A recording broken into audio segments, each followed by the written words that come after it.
Oh, thank you so much. So different. That was really nice. So last week, if you were here, or even if you weren't here, we talked about gratitude, and we talked about how Thanksgiving is such a fabulous celebration of the amazing good that we have in our lives, and how when we notice that good, when we put our attention on that good, when we revel in that good, we somehow magnify our experience of it and actually draw more good to us in our lives. And so the reason that that is because we already live in the kingdom. Because that kingdom of infinite good is always and already where we stand. That we live in that kingdom, and when we recognize the fact that we live in the kingdom, when we recognize the fact that that kingdom exists within us as part of our very beingness, we activate it. And in our activation of it, we bring it into our human experience. It's as if we're turning on a light switch and all of a sudden the whole room gets flooded with light. In our recognition of it, we're turning on that light switch. And so I am speaking to that today, and I'm speaking to the fact that one of the principles of Science of Mind, or of Centers for Spiritual Living, says that heaven is within us, and that we experience it to the degree that we become conscious of it. So that means that the presence of the divine, of that infinite one, is already within us, and we experience it when and to the degree that we become conscious of it. The presence of peace is already within us. The presence of joy and of love and of infinite good is already within us and all around us. It fills everything in that invisible realm that permeates everything. Harmony and wisdom and good are already within us in that kingdom, and in that kingdom in which we live. And so we experience that peace and love and harmony and joy and all those qualities of the divine when we recognize that they are already within us. And when we recognize that they are already in every single moment, in every single circumstance, in every single thing of the universe. That the allness, the infinite beingness of God, the infinite good is already present in and around us. It is in that recognition and in that turning to it, in that knowing it, in our opening ourselves to that, that we somehow activate it in our lives. And so the title of my talk today is Turn the Light On. And I'm talking about turning the light of our awareness on that truth. Turning the light of our awareness and shining that light on that omnipresence of spirit, on that invisible kingdom that is always right where we are, on the fact that there is only one power and one presence and one life and one beingness, and it is right where we stand, right where we are, within us and all around us. And that infinite presence, that unnameable, unfathomable, infinite consciousness is here, and in our recognizing, we open ourselves so that we become a greater opening for it to flow into and through us and into our lives and into the world.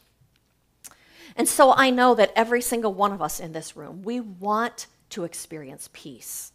And we want not only to experience peace in our own lives, but we want everyone in this world to experience peace. We want everyone in this country and everyone in this world to be at peace. We want everyone to be living in the experience of good and in the experience of plenty. And when we don't see that out there in the world, when we don't see people living in unity and people living in harmony and people living in that presence of good, it can be very frustrating to us. It can be very disheartening, and it can oftentimes make us feel at a loss as of what to do. I'd like to share a story with you about Desmond Tutu that I read this week.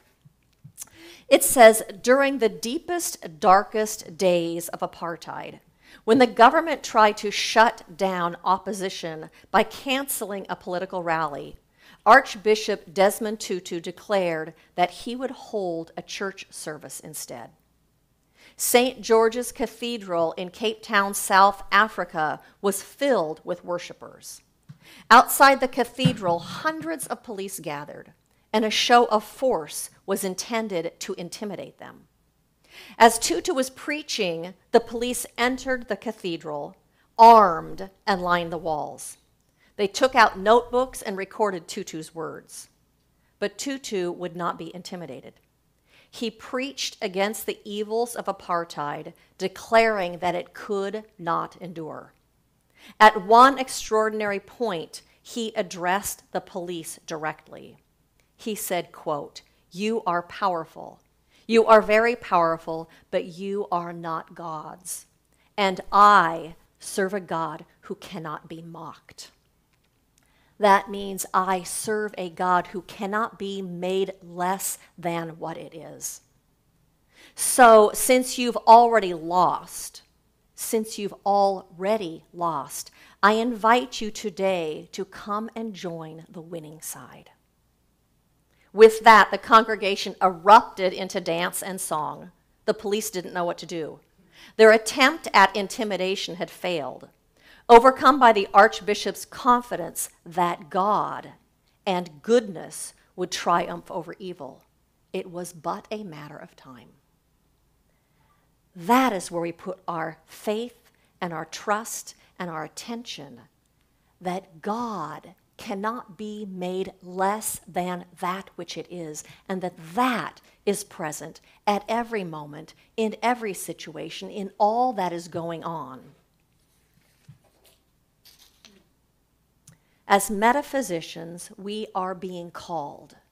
More than being called, it is our mandate to look to the truth, to perceive the truth and that omnipresence, that kingdom of heaven in the midst of what looks like difficulty, in the midst of what looks like conflict and what isn't going well. Our mandate is to see that invisible presence in the midst of everything. To see that and in turn magnify it and activate it and bring it into this world in a greater way. Dennis Merritt Jones in the book The Art of Being says, spiritual perfection is an inherent part of each of us. It is never diminished by conditions. With an awareness of this truth comes the wholeness of spirit that enables us to accept the moment at hand as perfect, just the way that it is, knowing that nothing is ever missing in God's presence. Our job is to cease judging by appearances and to start knowing the truth. Our job is to know the truth with a capital T in the midst of everything. The reason that we must do that, as Ernest Holmes, the founder of this philosophy, reminds us, he says, we are immersed in the atmosphere of our own thinking. This decides what shall take place in our lives. Our consciousness decides what takes place in our lives. And our consciousness doesn't only affect our lives, but it affects what is going on around us, because we all live in this one energetic field that is the consciousness that permeates everything. Our consciousness affects our life and those around us. That is how Jesus, the Christed One, healed. He recognized that the kingdom was already here. The kingdom is at hand. The kingdom is within each and every single one of us. And in his recognition of that, in his witnessing that, in his seeing that, he called it forth into being in this physical world. That is what we are being called to do right now. And I know that sometimes we forget. That is the problem, when we forget. When we forget that that kingdom is here now. when we forget that it is a kingdom of consciousness, when we forget that that kingdom is within us and that we activate it by our awareness, when we forget and think that the material world is the thing that has power over everything, and that what goes on in the material world is cause for our inner experience and cause for what goes on. We forget that consciousness is cause, and that this is old causation and has no more power in it. The power is in our consciousness to choose, to focus, to be in, and to give way to that presence. In the Bhagavad Gita, it says, "We shall never arrive at peace while we deal with pairs of opposites." We shall never find peace, the cause of peace, the source of peace, the fount of peace when we look to the world. It's not out there. We will never discover the source of harmony or of unity or of oneness in the world. It's inside. It's in the invisible realm of the kingdom of that infinite one. So instead, we must look to that kingdom within ourselves for the root of peace, for the source of harmony, for the cause of order and wisdom and intelligence and all the things that we want to see unfolding in this world. But it's when we witness it that we bring it forward. And so we have to witness it inside and in that invisible realm before we're going to see it out here. When we discover it within ourselves, when we see reality with a capital R, and then we are able to live from that place. Then we come to the world grounded and in faith and act as a healing balm and as a healing presence. That's how we change the world. That is how we become revealers of truth and agents of healing in this world. And I know that we forget. And I'm here today to remind all of us. I am here today to remind you that there is only one power and one presence in this universe, that it is everywhere present, in and through everything. I am here to remind you that it is always right where we are, that it is always everywhere present, in its infinity, not just part of God, the whole of Spirit is everywhere present all the time. Like Ernest Holmes says, there is no spot where God is not. God is in this also. That infinite love intelligence is everywhere present, and we set it in motion through our conscious awareness of it. And so in the Science of Mind textbook, Ernest Holmes says, "Reason declares that that which is infinite cannot be divided against itself. The infinite is, therefore invisible and consequently a perfect unit. That whose center is everywhere and whose circumference is nowhere.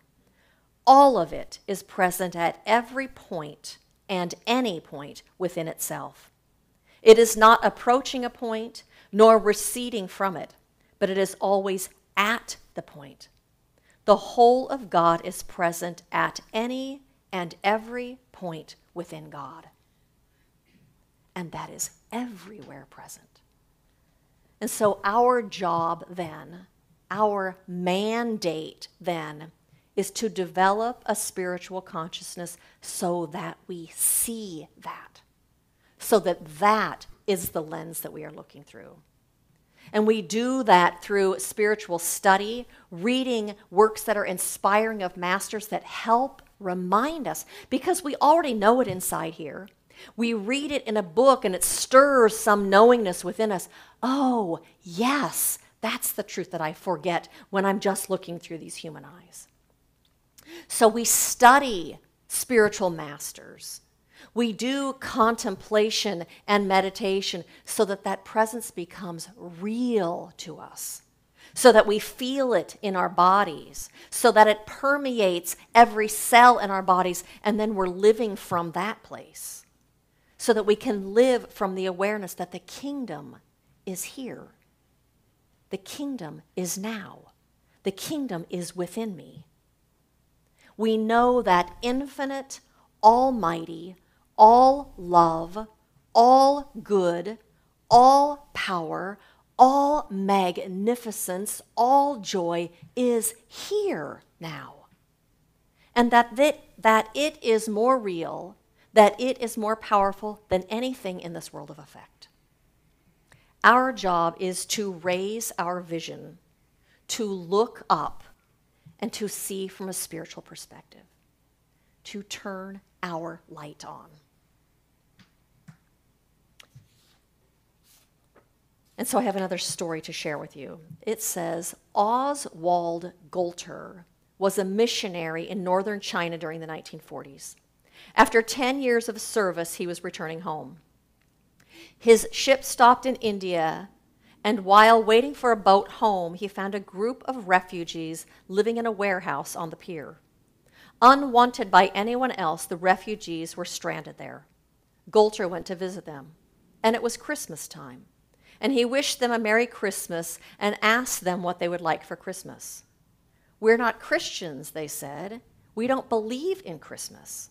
"I know," said the missionary, "but what do you want for Christmas?" They described some German pastries that they were particularly fond of. And so Oswald Golter cashed in his ticket, used the money to buy baskets and baskets of pastries, took them to the refugees, and wished them a Merry Christmas. When later he repeated this incident to a class, a student said, "But sir, why did you do that for them? They weren't Christians. They don't even believe in Jesus." "I know," he replied, "but I do." "I know," we reply, "but I do. I know the presence of God.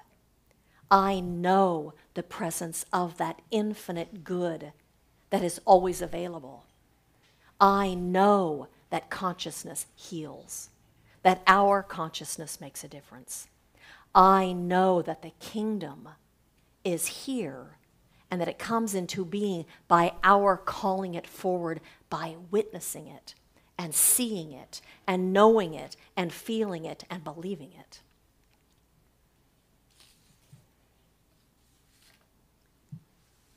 I know and you know because we are awake to that fact that Spirit is here. We don't have to create heaven. All we have to do is open our awareness to it. All we have to do is perceive it and be open to receive the all good that is seeking to express itself in us and through us and in and through this world. That is all God does, is seeks to express itself and express itself. We create the opening. And so I have an affirmation today that I'm going to have you read with me that's going to be put up on the wall here. Let's say that together. This is an affirmation that Ernest Holmes wrote. "Perfect God within me, I'm sorry, let's start again because I messed up. Okay, perfect God within me, perfect life within me, which is God, come forth into expression through me as that which I am. Lead me ever into paths of perfection and cause me to see only the good." Let's do it one more time. Perfect God within me, perfect life within me, which is God, come forth into expression through me as that which I am. Lead me ever into paths of perfection and cause me to see only the good. And cause me to see only the good. And so my invitation to you this week is to become aware of that one infinite presence and power that is within everything, that is everywhere present, everywhere you go. Become aware of that before you make any decision. Get anchored in that before you take any action. because what you do from there will be different than what you do from just looking through your human eyes. Be led by that awareness in your choices and your decisions and your actions. Do whatever it is that you need to do to stay anchored in that place. Read spiritually inspiring materials, meditate, pray, do whatever it is you need to do. Come here on Sundays. And this also, pray for the highest good for every single person in this world every day. Pray for everyone's highest good. And know that your prayers and that your consciousness and that your embodying the truth affects everything. And so I thank you so much for walking this path and saying yes to the call of the divine within you, the call of your own spirit to be that beneficial presence in this world. Thank every single one of you, and blessings on your path.